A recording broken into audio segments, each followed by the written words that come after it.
cap, I'm real. No cap, I'm real. The plastic bars wanna copy my steel. Copy my steel. Face the fact that ain't no cap, I'm real. No cap, I'm real. The plastic bars wanna copy my steel. Copy my steel. Face the fact that ain't no cap, I'm real. No cap, I'm real.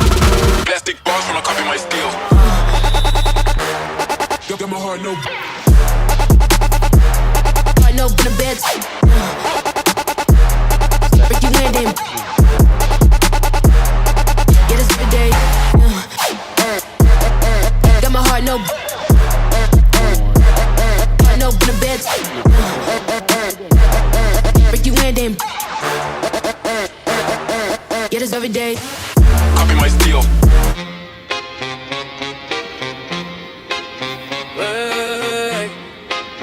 It's all one word.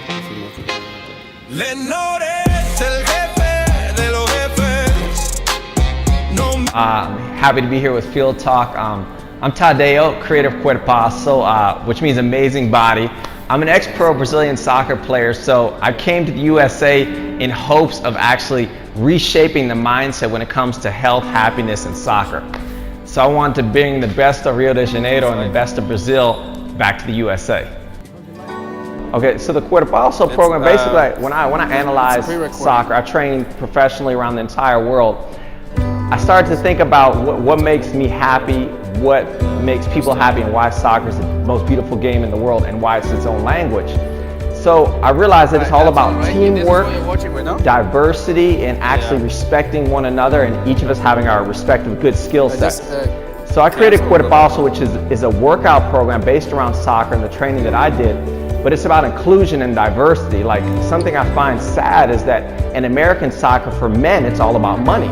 If you don't have the money to be on a club team, you're done. If your parents can't pay somebody like myself about $1,500 a month, you're done. So I wanted to have a program and work with inner city youth as well as everybody, high school kids and even younger, to ensure that they can express themselves on the pitch and learn to work together with everybody. Because let's be realistic, 1% of people are going to play D1 soccer, 1% of them are going to go professional. So I want it to be something about health, happiness, and you can take beyond the pitch. So in my neighborhood in Brazil, like, what happens at 7 a.m., you get the 60-year-olds, 8 a.m. the 50-year-olds, and vice versa, blah, blah, blah, blah, blah. So our entire lives we're playing with the same friends, and we see it as more than just doing it for the paycheck. Because a professional career, let's say, is like 3 to 5 years, and then what are you going to do the rest of the next 40 years? So I want soccer to be integrated into everybody's life from the time they're 5 to the time they're 55 or beyond, and that's what we kind of do with my program. Are you still watching? And if you are, just say had the something. amazing pleasure of working with some incredible people. I got to train Mariano from Beverly Hills High School. He's an alum of my first college. He went to UPenn, played D1 soccer there. Now he's a huge Disney star, so we got to work on the fitness aspect. He trained with myself and the UCLA players. And also got to work with my partner. I got to work with Jermaine Jones, who we feel is probably like the 3rd best player in the entire United States of America.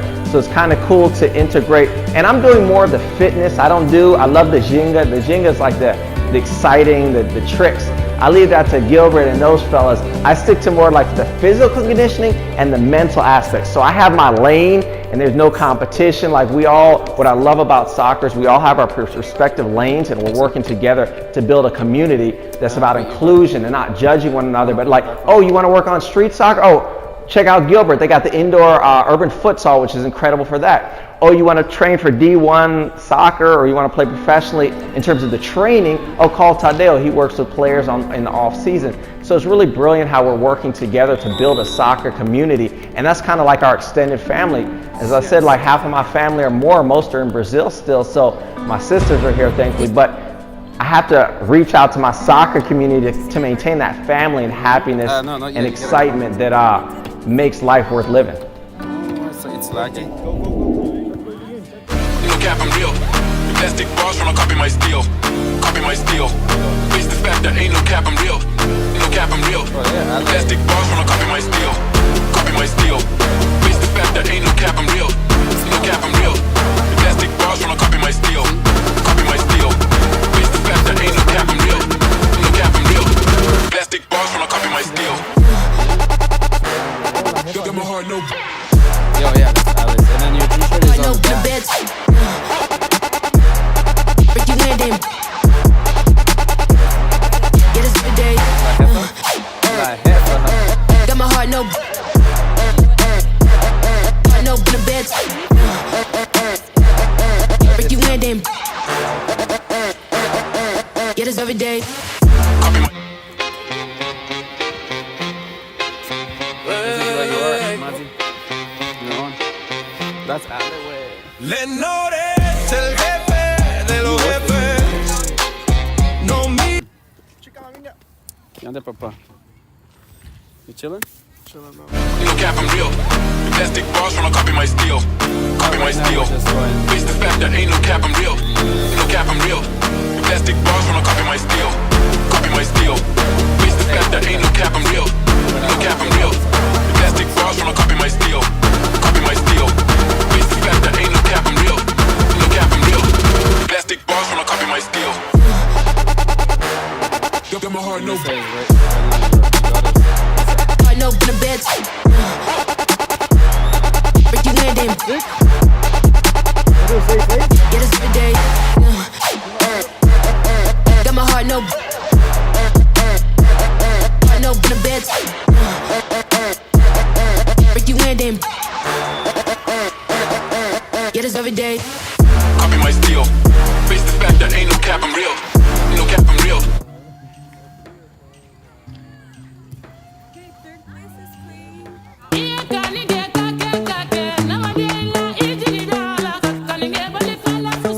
Playing at night.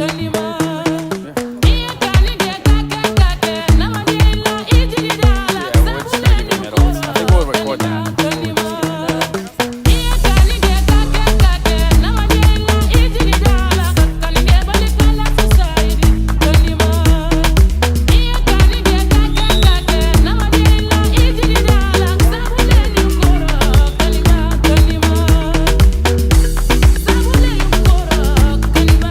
It's gonna show you on your phone.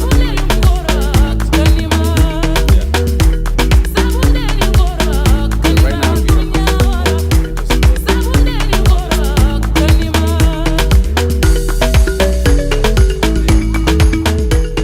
Oh wait, I have a camera too, huh? yeah. Go T, go T. Want to use your camera? No, I'm just asking. Oh yeah, it's a different setup. It's not just a camera. Yeah. I'm just wondering. So right now, if you want to watch it, it's on YouTube. It's live on YouTube. Oh. Yeah. Send me a link. Okay. Hey! You can hear what we're saying.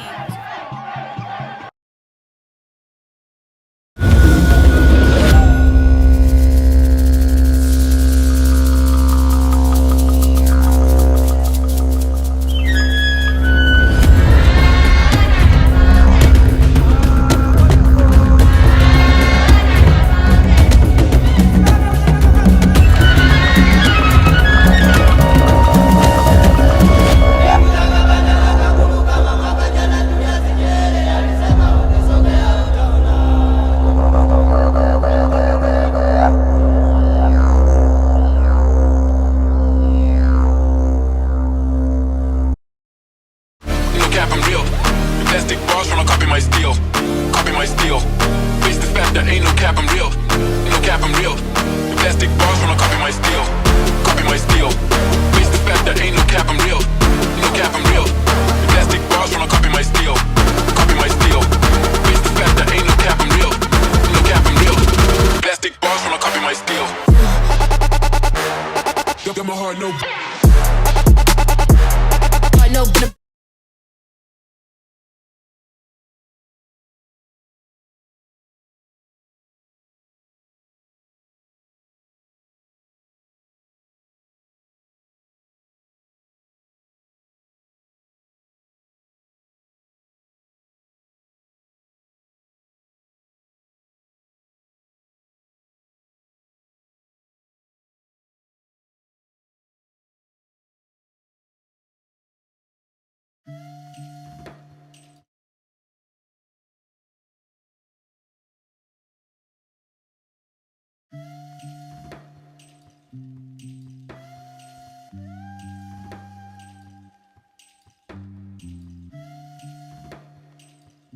Basically, how I got into soccer, it was something that I've just loved my entire life.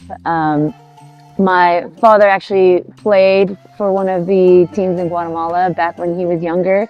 So I think we're going to say, just based on, DNA, it was part of a destiny that I was born to have. So just basics for that. And then beyond that, basically it was in my DNA to keep playing based on my father. He didn't have too much influence on the choices that I made to continue playing, but it was something that I just had a big passion for. Right. And I think it's one of those motives for myself is I want to be one of those players that exudes passion when they play and therefore inspires passion, especially for the younger kids. How I got into the national team, definitely took a lot of help from my current club team in the US, which is United City FC. And they basically got in touch with the pro team that my father actually played for, which at the time I didn't know he did. It just was like a fluke that I showed up and was training with this pro club, and they had a scrimmage against the national team set up. And that was kind of like my opportunity to show them who I was, this, American girl that just wanted to come play. So they gave me an opportunity. They said, all right, come out to this scrimmage, train with this team, and we'll see. And from there, I went, played the game, did well, scored a PK. We lost, unfortunately, against the national team, but yeah, it's rightfully so. They're a national team. Yeah.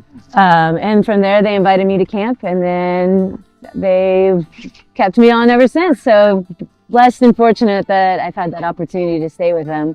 That's very impressive. I mean, moving from just going to, one single game and then ending up with a national team. It's an incredible journey. And I know a lot of these players out here are always looking for stories like that to be inspired, because a lot of kids give up, They don't want to play anymore. They feel like they're never going to make it. So learning that it just takes maybe one moment. You get seen one time and then you never know. You're in the national team. Yeah. Or you're playing for, one of your dream team, Yeah. You wear jersey number 4 for your national team. Is there a story behind it, or is it just more like, this is my favorite number? It's like... I want to say it's the number I started wearing after college. So unfortunately, I was not able to play in college. I did other sports, but everyone's journey is so individualized and our paths are different. And like you just mentioned, sometimes doors close. And I unfortunately was one of those players that, it was a constant battle to get seen and to feel seen. So when I moved to Southern California for my design job, I started kind of like a new life. So as some people know, maybe a lot don't, I actually am an identical twin.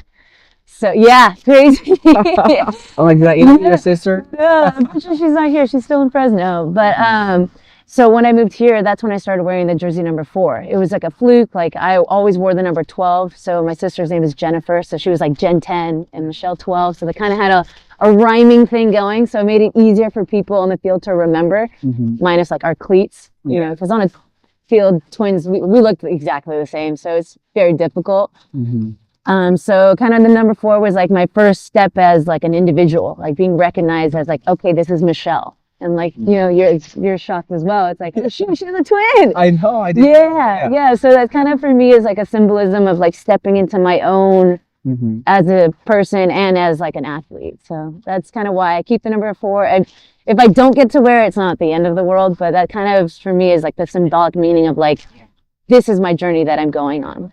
So. Yeah, I like that. Yeah. I like it. And I like the Gen 10. Yeah. The rhyme, Yeah. Last time we interviewed, we were at the Galaxy Stadium. You guys have just played. And you're also recovering from an injury.